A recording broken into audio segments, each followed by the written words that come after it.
একটি দেশ যে দেশটিকে দখল করার জন্য সোভিয়েত ইউনিয়ন, গ্রেট ব্রিটেন, এমনকি বর্তমান সময়ে পৃথিবীর সবচেয়ে শক্তিধর দেশ মার্কিন যুক্তরাষ্ট্র যুগের পর যুগ ধরে যুদ্ধ করেও দেশটিকে বাগে নিয়ে আসতে পারেনি। কি মনে হয় আপনার? দেশটির নামই বা কি? অনুমান করুন। আচ্ছা বলেন তো, আমি বলে দিচ্ছি। দেশটির নাম আফগানিস্তান। প্রাচীনকালে আলেকজান্ডার দ্য গ্রেট একটি কথা বলেছিলেন, আফগানদের কখনোই দমন করা যাবে না, কারণ তাদের বিভিন্ন জাতিগোষ্ঠী বিভিন্নভাবে দেশটি পরিচালনা করে, আর এই কলাকৌশল শুধু তারাই ভালোভাবে জানে। বর্তমান সময়ে এসেও আলেকজান্ডার দ্য গ্রেটের সেই মহৎ কথাটি আফগানদের সঙ্গে মিলে যাচ্ছে। পৃথিবীর তাগর তাগর সব দেশ আফগানিস্তানে এসে যুদ্ধ করতে করতে নিজেদের অর্থনীতি দুর্বল করে ফেলেছে। তারপরও যখন পারেনি, তারা নাকে খত দিয়ে পালিয়েছে। 2011 সালে আমেরিকার টুইন টাওয়ার হামলার পরবর্তী সময়ে মার্কিন নেতৃত্বাধীন জোট মধ্যপ্রাচ্যের মিত্রদের নিয়ে আফগানিস্তানে হামলা করে বিনিময়ে আফগানিস্তানে প্রায় 20 বছর ধরে যুদ্ধ পরিচালনা করে।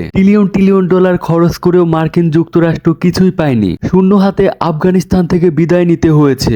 এমনকি সেই সময়ে মার্কিন প্রেসিডেন্ট বলেছিলেন, আফগানিস্তানের যুদ্ধ পরিচালনা করতে আমরা ব্যর্থ হয়েছি। আফগানিস্তানকে বোঝা বড় দায়। এখানে বরাবরই পরাশক্তিদের কবর রচিত হয়েছে। এখানে আরেকটি টুইস্ট আমি আপনাদের সঙ্গে শেয়ার করি। যখন সোভিয়েত ইউনিয়ন আফগানিস্তান অ্যাটাক করে, সেই সময় কিন্তু মার্কিন যুক্তরাষ্ট্র এবং মধ্যপ্রাচ্যের দেশগুলো আফগানদের প্রচুর পরিমাণে অস্ত্র এবং অর্থ সহায়তা করেছিল। এবং সোভিয়েত ইউনিয়ন চলে যাওয়ার পর আমেরিকা যখন পুনরায় আফগানিস্তানে অ্যাটাক করে, তখন আফগানিস্তান আমেরিকার দেওয়া সেই অস্ত্র ব্যবহার করেই তাদের বিরুদ্ধে প্রতিরোধ গড়ে তোলে। আর এই প্রতিরোধ ব্যবস্থা কারা গড়ে তুলেছিল জানেন? আমি জানি আপনি শুনলে হয়তো অবাক নাও হতে পারেন, কারণ তাদের নাম আপনি জানেন। তাদেরকে পশ্চিমা বিশ্ব তালেবান নামে পরিচিত করে দিয়েছে। আদতে তারাই কিন্তু প্রকৃত দেশপ্রেমী। বর্তমানে এই তালেবানদের হাত ধরেই আধুনিক আফগানিস্তান গড়ে উঠেছে। আফগান মুদ্রা বর্তমান বিশ্বে পৃথিবীর সবচেয়ে শক্তিশালী মুদ্রা। আফগানিস্তানের মোল্লারা দেখিয়ে দিয়েছে তারা কিভাবে ভঙ্গুর অর্থনীতি এবং তলানিতে থেকে যাওয়া একটি দেশ থেকে ঘুরে দাঁড়াতে হয়। এখন আসে